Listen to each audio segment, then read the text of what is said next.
Good evening and welcome to Tavern 26, the host of the Campbell Memorial Red Devil Show. I'm Matt Marr, being joined once again by Coach Andrew King. Coach King, again, it's a pleasure to have you on board. Thanks for having me, man. I'm excited to be here again. Yeah, obviously last week here, let's just go right into it here. Obviously last week, not a game that you guys even really want to think about anymore against Springfield. You know, it sounds like some of you guys thought that this was going to be a better game for you guys. It didn't come out that way. What did you see from you guys that you liked and maybe some stuff that you can improve on? Yeah, I think our defense rallied. It looked a lot worse maybe if you just looked at the box score at the end of the game. But the first half, I think we gave them a really good fight. We put them in really good positions. The first kickoff, it was a kickoff return for us, and it hit right off the front line, and they ended up getting it. It was one of those freak things that happen. And with that being said, they got a possession that they didn't deserve, and so that helped them out a whole bunch, and that tears our kids apart a little bit sometimes. So those are things we need to work on, is being able to battle that adversity a little bit more, and we did. I think we rallied against a really, really good rival. I mean, Springfield's a good football team in and year out. Since the Brungard days, they've been doing really good, and even the Mark Brungard days, they've had some years. But, Bo really put them on the map, I think, and Sean does a great job with those guys. But with us, I think the biggest thing was we fought really hard. It was 17-8, and we had an opportunity to come back, but just some things didn't go our way, and we need things to go our way, and we need to make sure that we eliminate the mistakes that we make. We got to convert on fourth down. That was a big thing from, I think, games that we have been in so far this year and the games that we've won and been close to compared to this game, which is the only game that kind of got a little bit out of hand. Was that our third down conversion, our fourth down conversion offensively was not as high. We weren't connected on little passes that we needed to, and our run game needed to get a little bit better. But I thought our kids battled well, and we fought till the very end. And at the end of the day, that's what you want to ask for these guys, is to fight and never give up and until the last whistle. And I think our kids are doing that every game.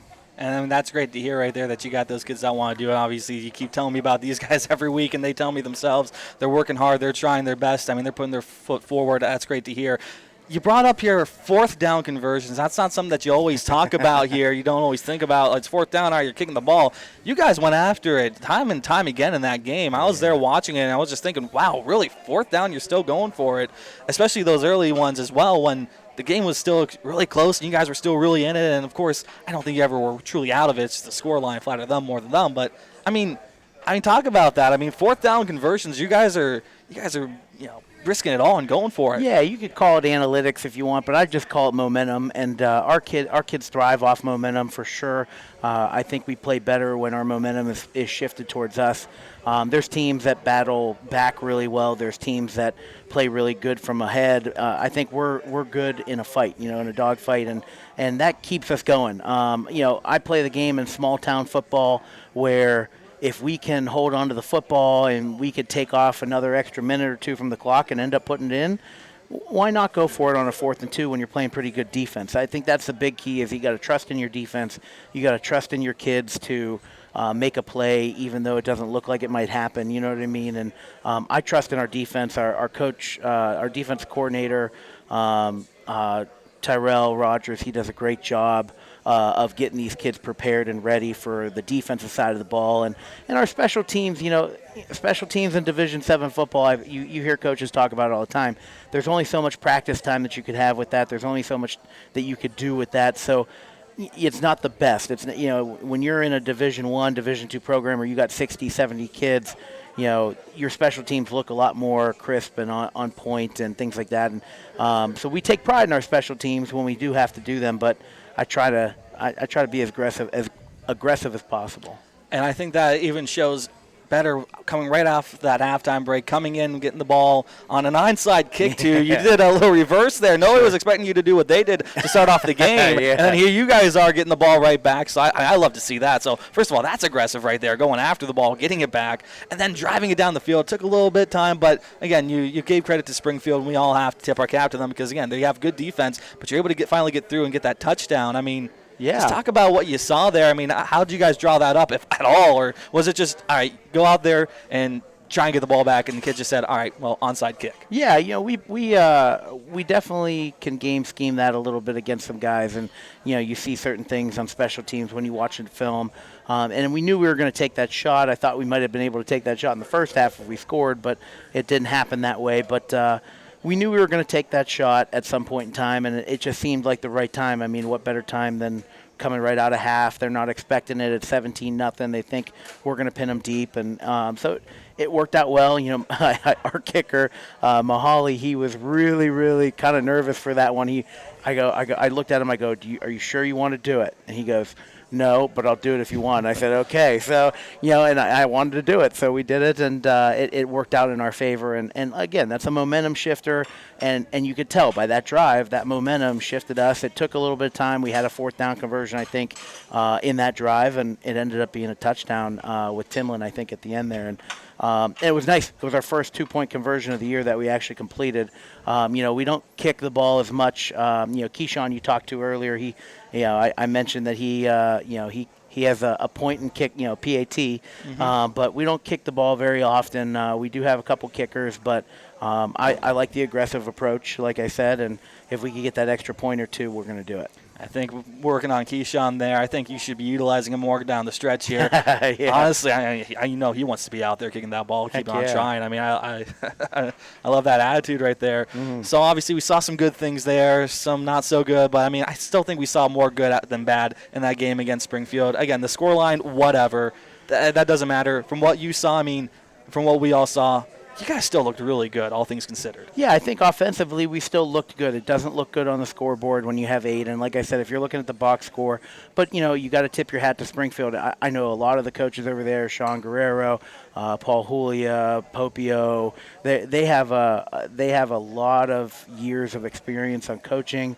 They're technicians with that, and the kids have bought in. When you have 60 kids on a Division 6, 7 football team, that's something to be said. The guys trust in you and believe in you, and they want to go out and fight and play. And so Springfield's an amazing opponent. I think they're I hope we get to see them again in the playoffs. You know what I mean? But we move forward. You learn more from a loss than you do a win. Unfortunately, we had to learn a little bit more than we'd like to this year, a couple points away from a couple wins. But I think that's going to pay dividends here coming in the second half of the season when we're in our league and we have some division rivals and things like that in there. I'm excited to see what our kids have in store with them.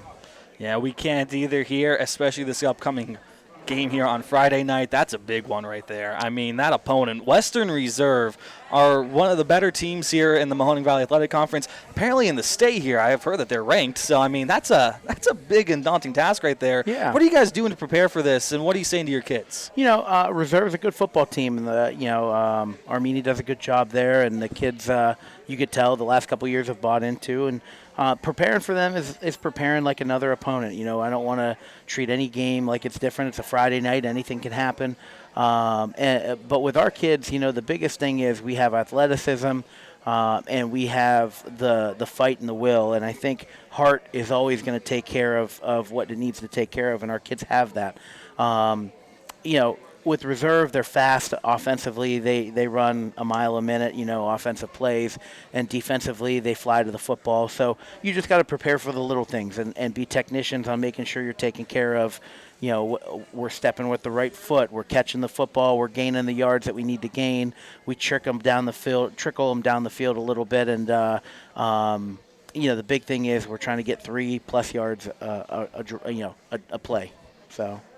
Just keep moving that ball down the field. That's it, yeah. That's it, yep. Just keep playing football. And our kids can bust one at any time. That's what I love about the kids that we have in the positions that we have them this year, from seniors, juniors, sophomores, even freshmen. We have kids that are capable of, just making a play happen. And when you have that, it makes it a little bit better to call play, because sometimes you look at it, you're like, I don't know if it's going to be there, but then all of a sudden they squirt one out of the B gap. It's supposed to be in D gap, and you're just like, what the heck's happening? So I love that about our kids, and they have really good vision, and they just find a way to make it fun.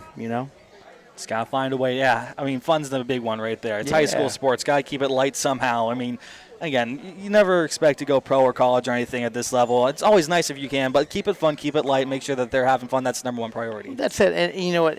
That is the number one goal. The number one goal is we want to produce men. We want to make sure that these guys are good fathers, and we want to make sure they're good sons now, good students, and things like that. That's our number one goal. But the whole point of a sport and playing is you're playing, you're having fun. And if you're not doing that, then what are you doing? So I still have fun to this day coaching it. That's why I'm around it. I love being around the sport. I love being around kids and teaching them about life and talking about how their life is. And here at Campbell, you got such a wide spread of that too. So it's nice. It's a good mix of kids to talk to and home lives and things like that. And I just enjoy being around it. I love it. I mean, that's great to hear right now. You got to have a coach that's right there with the kids as well, just having fun. Well, hey, Coach, thank you so much here for joining us again. Host of our show is Tavern 26 right here off of 12th Street. Great food, great times. Thank you again to our sponsor for, sponsoring this and hosting this show. And, hey, we're going to see you out there on Friday night, Western Reserve at home. That's going to be a fun one right there. I can't wait to call that game.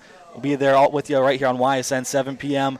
Coach, thank you again for joining us this week. It has been a pleasure. It's been a blast talking to you again. And, hey, again, good luck on Friday. Let's go Red Devils. Let's go Red Devils.